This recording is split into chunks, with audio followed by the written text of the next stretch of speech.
Hey there, 277. Here we go. We are going to look at new material, or potentially some of the older material may have been new to you, again, depending on when and how you took C++. But starting here with Chapter 8, it is certainly the new material for, what we'll cover for the duration of the course. Here in Chapter 8, we look at searching and sorting. And what I'll tell you is just as, gestalt, like a whole, right? Searching and sorting is one of these things that a lot of developers take for granted, because search and sort is something we take off the shelf and we plug in, and if everything goes right in your career, you'll never have to think about again.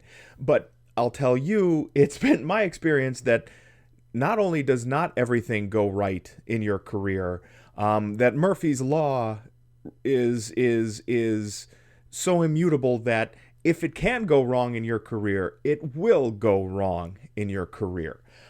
So I see Chapter 8 as two things. Number one, I see it as an insurance policy.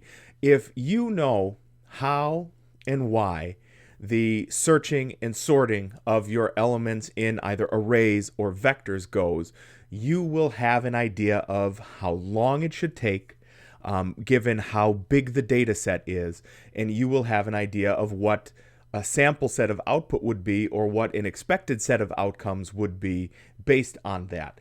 I have worked with too many companies with too many developers, and I've heard back from more companies yet that have indicated that, they ran the sort on, 100,000 pieces of data, which should go pretty quick, or they ran a sort on 2.7 million pieces of data, which should go a little bit slower depending on your machine. And nobody thought anything was weird when it responded in a fraction of a second. That should let you as a developer know that something is wrong. So here we're going to look at Chapter 8 in two ways. First and foremost, I'm going to let you guys move your way down through the case studies. They are, I'm not trying to dismiss this. It's just so entirely different than the rest of the textbook has been so far. In Chapter 8, there are two case studies that are written like stories, because they legitimately are. Those I don't want to read to you, because this would be expensive story time then. And if I'm doing story time, I'm doing it with a 5-year-old. He's more fun than you guys. I'm sorry. Those parts I will not go over with you. We will, however, together look at the linear and binary sorting, or searching rather, of an array, and we will look at the bubble and the other sort while we are at it. So here in Chapter 8, we will not video the case studies. That is for you.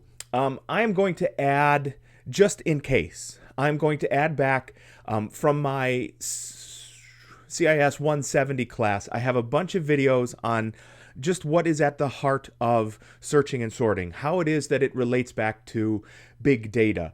And it is written in pseudo code. But what I do want to point out here is, if you look at, and I want to get you the page number right, 464, if you look at 464, the first explanation they give you for a search algorithm is actually in pseudocode. It is here in a C++ book. We are midway through, the big weighty tome of what that textbook happens to be. And even here, we are using pseudocode. I just want to highlight here, before I let everybody kind of progress here into the new material, is legitimately you will see pseudocode when you are working across a project in the industry. And again, that is because, or potentially, again, depending on whether or not you've taken 170, or if you've seen it in real time in a project someplace. And the reason you're going to see pseudocode is we're going to have developers working across a variety of languages. Some of you are probably, I was just about to say, going to be working in C++. Maybe. You'll be working in C++. You'll be working in C#. You'll be working with JavaScript. You'll be working with Cocoa or with, the list goes on and on. You'll be working with people who are building the database aspect of this. And you cannot code everything in one language. We are taking from several different languages and we are building a solution that is an amalgamation, a combination of all of those. So just as a reminder here, because again, you see some of the examples here on 464, and actually it permeates this chapter, chapter 8, more than it does any of the other chapters, is pseudocode is legitimately a communication tool that we as developers would use when we are looking to communicate across a variety of different languages. So even though I believe it's only 60 some odd pages, which isn't big as far as our chapters go, we are going to certainly look at things that you are going to use all the time. Searching and sorting.